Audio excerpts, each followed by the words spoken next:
Baik, Om Swastiastu, salam harmoni untuk kita semua. Kita berjumpa kembali dalam materi eh,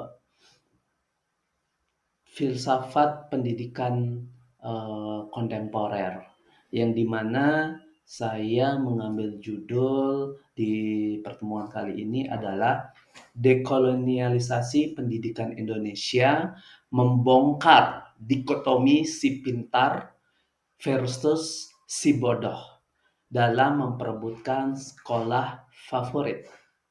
Nah, apa saja?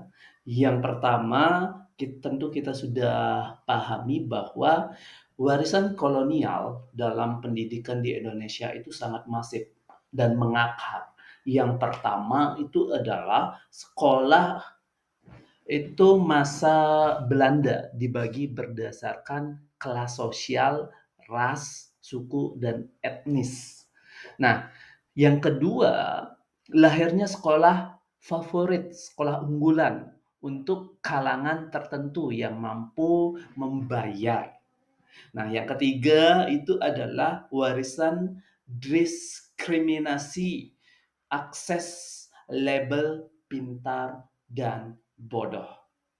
Nah, selanjutnya kita membahas yang namanya dikotomi si pintar dan si bodoh. Jadi diberikan label pintar.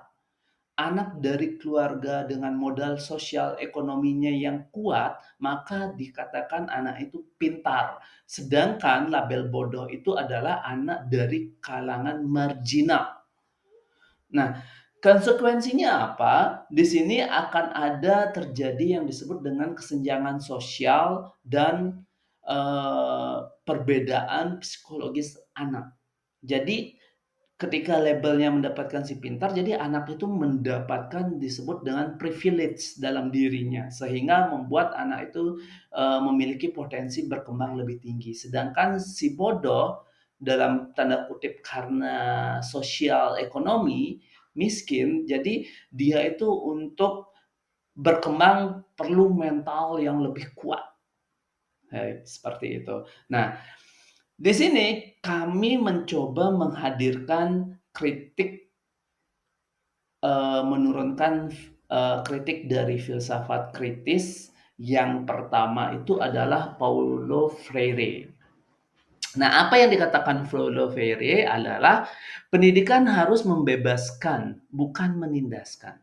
Jadi, pendidikan yang seharusnya berkembang itu membebaskan seseorang dari label-label si bodoh, si pintar, terus dari label sekolah favorit, sekolah unggulan, seperti itu. Jadi semua sekolah itu adalah tempat untuk berproses dan untuk belajar. Nah, selanjutnya Bourdieu mengatakan bahwa sekolah memproduksi kelas sosial melalui modal culture. Nah, jadi Bourdieu mengatakan bahwa mengapa kelas sosial itu dibentuk seperti itu, karena perkembangan yang namanya budaya. Tapi kalau di sini kita lihat kembali, budaya di Indonesia cenderung lebih ke taat, sopan santun, gotong royong seperti itu nampaknya tidak bermasalah kalau secara kritik. Tapi budaya yang mengakar itu yang menjadi permasalahannya. Mengakar yang mana? Mengakar yang tersalahan berabad-abad yang diciptakan oleh kolonial Belanda. Menganggap bahwa sekolah itu hanya untuk kalangan tertentu. Itu yang keliru menurut Bourdieu. Nah, Falcott juga mengatakan ujian dan ranking itu adalah alat untuk menormalisasikan atau mengkuasakan. Jadi kalau ke sekolah itu seakan-akan mencari yang namanya ranking, bahkan mencari nilai untuk mengikuti ujian seperti itu. Bahkan kalau kita berpikir secara mendalam, belum tentu orang yang tidak mendapatkan ranking itu pemikirannya itu lebih tajam dari orang yang mendapatkan ranking. Nah, karena apa? Karena di sekolah jarang sekali ada yang namanya tes kedalaman berpikir. yang digunakan hanya tes kemampuan kognitif, seperti itu. Nah, begitupun filsuf selanjutnya yakni Leach gitu ya, mengatakan bahwa sekolah formal melanggengkan ketidakadilan. Jadi sekolah-sekolah negeri itu melanggengkan ketidakadilan katanya Leach. Nah, kenapa? Karena misalnya di sekolah negeri itu banyak sekali terjadi kasus-kasus yang tidak seharusnya, tapi karena sudah membudaya turun-temurun, maka itu secara tidak langsung melanggengkan. Contoh itu adalah membeli pakaian, diwajibkan di guru, terus membeli buku, pedagangnya itu disediakan oleh eh, guru. Jadi pasti di balik itu sudah ada yang disebut dengan transaksi success fee. Nah, itu yang dikatakan oleh Illich bahwa sekolah formal itu melanggengkan ketidakadilan. Nah, selanjutnya kita membahas yang disebut dengan kurikulum merdeka. Nah, kurikulum merdeka itu berlatar belakang dari semangat pembelajaran berdiferensiasi. Nah, pembelajaran lebih ke proses student center. Nah, gimana caranya biar pembelajaran student center itu adalah tentunya dengan guru menjadi seorang fasilitator, tidak lagi menjadi teacher center atau yang hanya memberikan transfer knowledge saja. Nah, masalahnya di sini di kurikulum merdeka itu adalah implementasi yang masih belum seragam.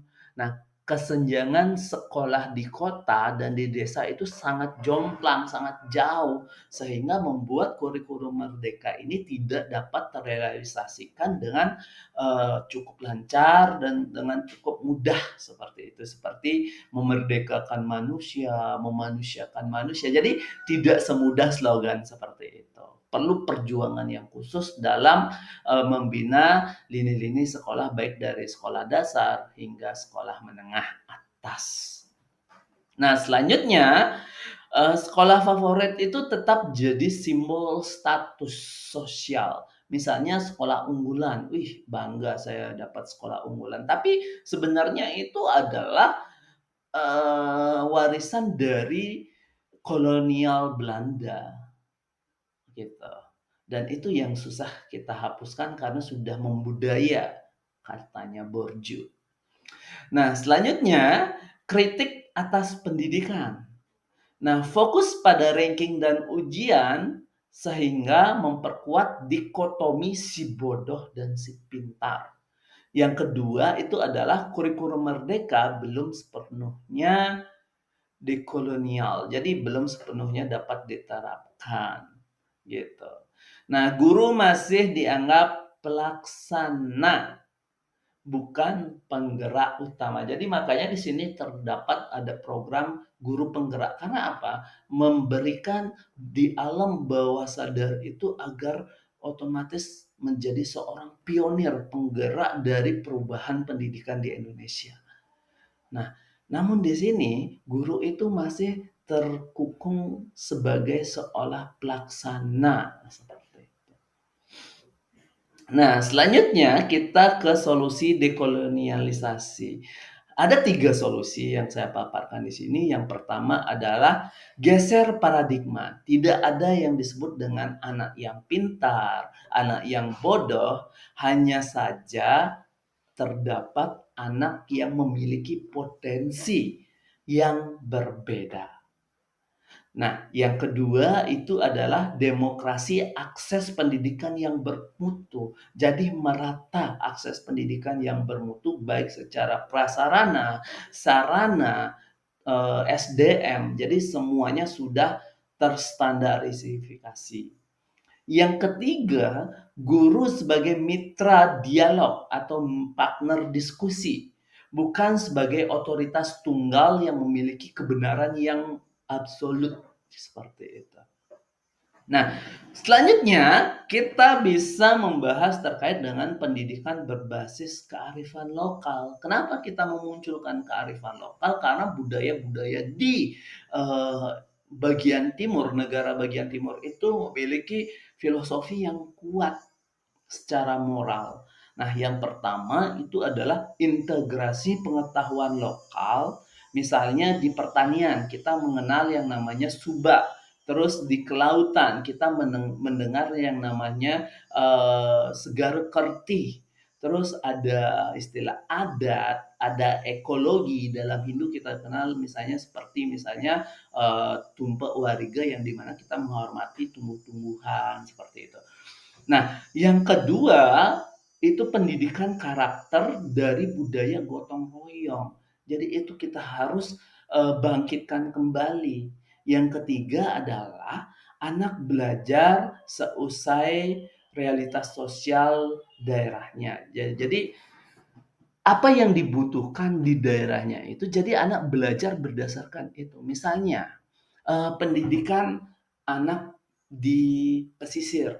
Nah, di sana yang perlu dilatih itu adalah skill berenang, skill bertahan hidup dengan mencari ikan, skill berternak ikan, membuat rumpon, baik dengan mengadopsi teknologi tradisional. Jadi latihlah sesuai dengan letak dan geografisnya. Nah, ketika geografisnya sudah maju, maka otomatis suatu daerah atau suatu kawasan itu otomatis akan maju juga sehingga keberhasilan pemerintah dalam memajukan ekonomi secara menyeluruh itu berdampak.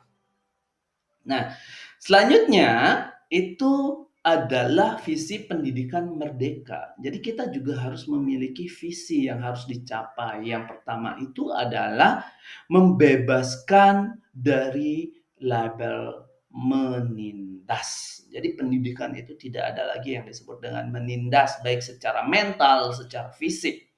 Yang kedua, menciptakan kesetaraan kesempatan. Terus yang ketiga adalah memanusiakan dan memerdekakan anak bangsa dalam proses-proses pembelajaran yang terjadi. Nah, mungkin itu yang dapat kami sampaikan di pertemuan kali ini. Mohon maaf apabila ada salah kata atau salah ucap. Tiang tutup dengan Parama Santi. Om Santi Santi Santi Om. Salam harmoni.